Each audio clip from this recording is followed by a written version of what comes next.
All right, folks, I'm out here. It's December 23rd.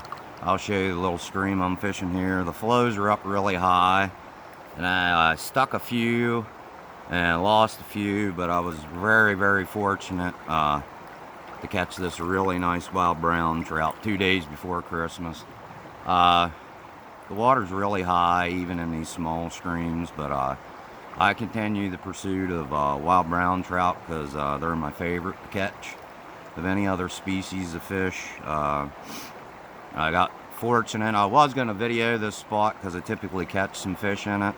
And prior to coming up to this run, I stuck a few and lost a few. So I'm sorry I didn't get the hook up or how I landed the fish. It was a pretty epic battle, but my syndicate 3-weight rod really helped me out, and lively legs. I've been tying little goldstone flies in size 14 with the grizzly legs on them, with some dubbing, some yellow dubbing for the body of it, and these trout really love it.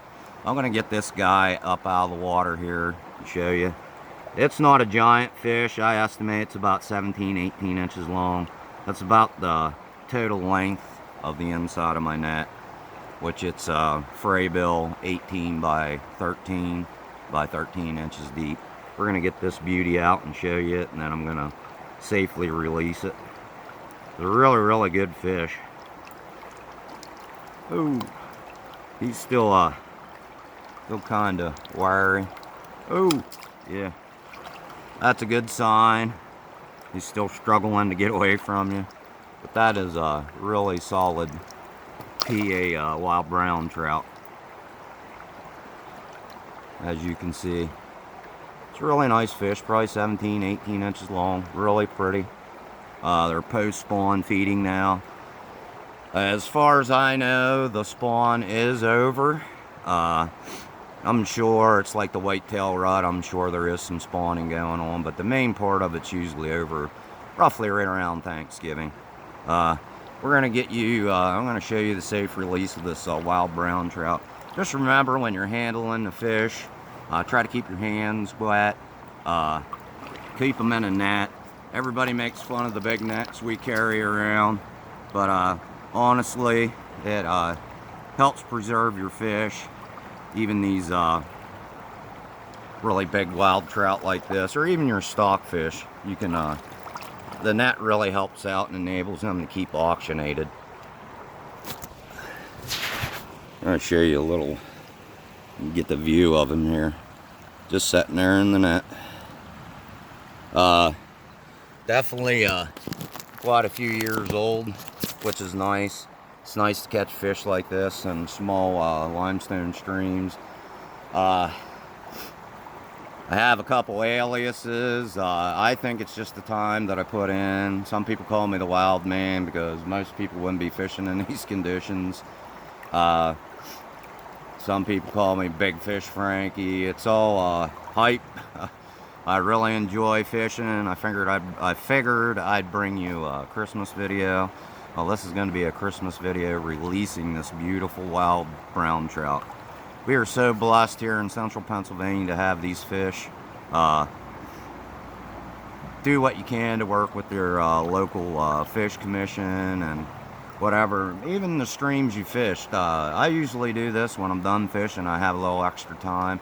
Pick up your trash. Your old tires, bottles. There's all kinds of stuff always laying in these streams, and the more you can do to help restore the streams, the better the fishing will always be. Like I said, boy, did I get blessed with a beautiful fish. I estimate it's 17, 18. It's almost the total length of the inside of my net, so close enough for me.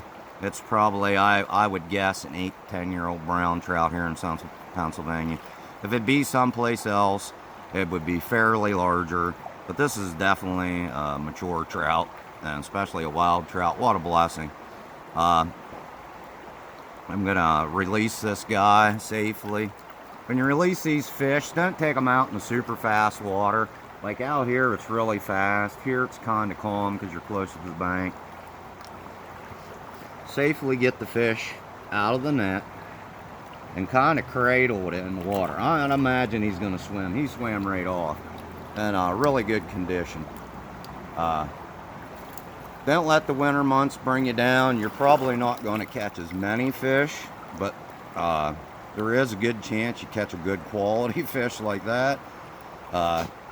I'd say it's a combination of just putting your time in. Like I said, these streams are really high, and even the short gurney I took up this little stream, it was quite a workout. If you get a chance, get out in the wintertime, fish. Yes, it's cold. Dress warm. Always dress in layers.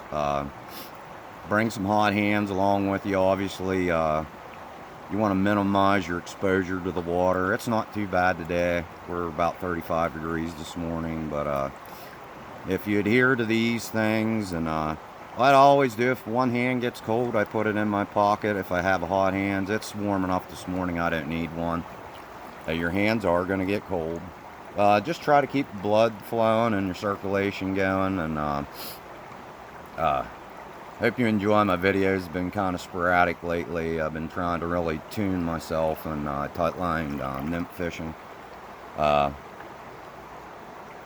If you have any comments or suggestions for me, please give it to me. I'm more than willing to accept any form of correction, or because it all makes us better. And if you like it, please make a comment in the comment section. And thank you for watching Frankie's Outdoors.